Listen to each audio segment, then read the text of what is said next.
let me describe a division for you and try to tell me it isn't the best division within the UFC. You've got a Dagestani phenom, undefeated. You've got the potential GOAT of another weight class rising up your rankings, who has moved up. You have two top 10 all-time fighters within your division. You have a man within your division who's come out of nowhere. A Brazilian warrior who's just knocking out people.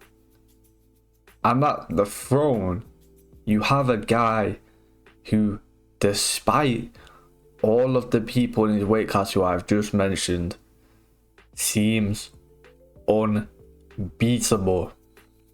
You wanna know what that division is? It's a division that just main evented the last pay-per-view last weekend, the featherweight division of the UFC. This is the best division within the UFC, not bantamweight, not lightweight. Okay, great divisions, you know, second and third respectively, you can put them whatever order you like. But the very best division within the UFC is the featherweight division. Just straight up it is. Now, I think it's time that I go through all the top fighters in this division and how their paths and their goals and their general trajectory could pan out, and put it down why this is the best division in the UFC. Starting off with that former champ moving up that I was talking about. Let's talk about Aljamain Funkmaster Sterling. He made waves in the bantamweight division, capturing the belt, and he defended it with some controversy. Also captured it with some controversy. Now, he had a great run at bantamweight, whether you like it or not. And for a lot of people, I wouldn't say the majority, but for a good portion of people, he went down as the bantamweight division GOAT. So you've got a potential GOAT of the lower weight class moving up to your weight class. He's moved up to featherweight. He's got his first win at featherweight, and now he's going to be facing that Dagestani phenom who I was talking about, Movsar Evloev. Now, this undefeated Dagestani phenom that I was talking about goes by the name of Movsar Evloev. Okay, now, maybe not the most active fighter, but the fact is, the guy has an 18-0 record. It's top 5 in the featherweight division. Has a win over Diego Lopes, the current #1 contender. Also has a win over Arnold Allen, who is a top 10 contender who's probably going to rise through the rankings himself. You know, he's coming off a win. I'll discuss it more later. This guy is undefeated in the UFC, has shown very little weakness except from certain moments, and he's going to be fighting Aljo. If he beats Aljo, he has a win over a potential GOAT of a division. That shit's for real. Now, moving on to the next contender to talk about, we got an Englishman who reminds many of a champion in a different weight class. We got Lerone Murphy. Now, Lerone, when he was first rising through the UFC, honestly didn't look that impressive. But in recent fights, he's really showed his skill against very good competition. He fought Edson Barboza and just beat up Edson Barboza for 25 minutes. Except for one slip up in the fight, he literally just destroyed Barboza. And now he just fought Dan Ige, who gave the current #1 contender Diego Lopes some issues. And apart from getting knocked down in the first, he clearly won the majority of the fight. Also, he's undefeated. But there's another Englishman within the weight class, and his name is Arnold Almighty Allen. Now, this guy just a fucking straight up marauder. At one point, Arnold Allen was on a 9-10 fight win streak within the UFC, getting wins over the likes of Dan Hooker and not Diego Lopes, Sadiq Youssef, who Diego Lopes KO'd, but getting wins over the likes of these.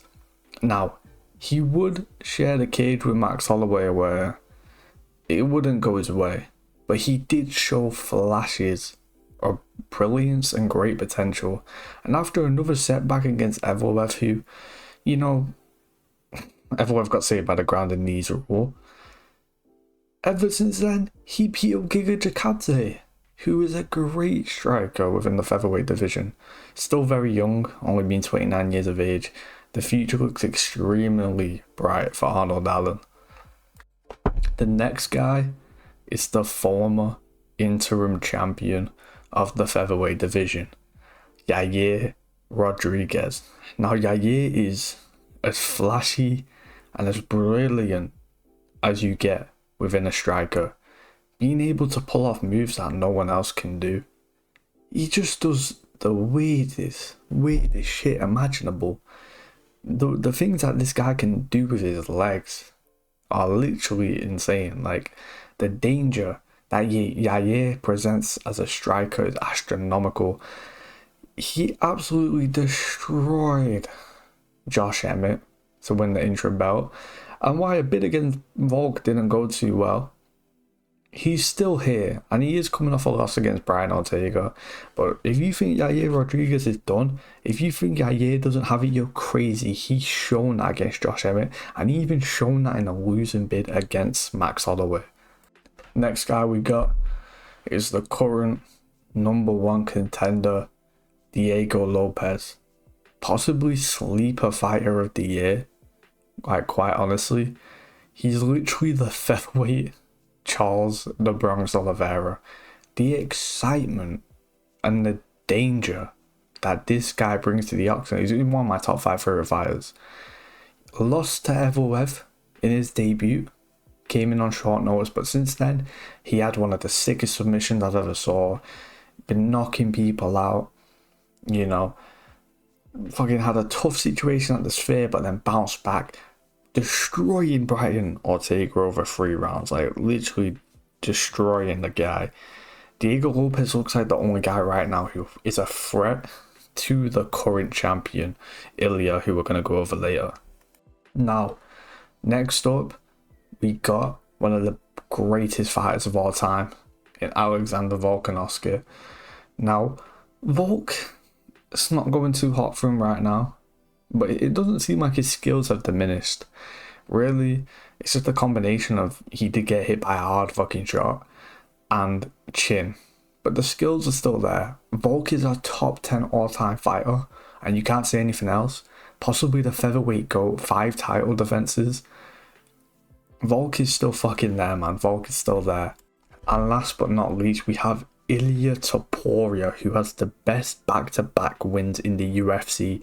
Undefeated, just knocked out 2 top 10 fighters of all time. Best boxer in the UFC ever. Insane ground game. Insanely young. Looks unbeatable. Looks like he could be a potential GOAT candidate within the future. And that, ladies and gentlemen, is the best UFC division right now.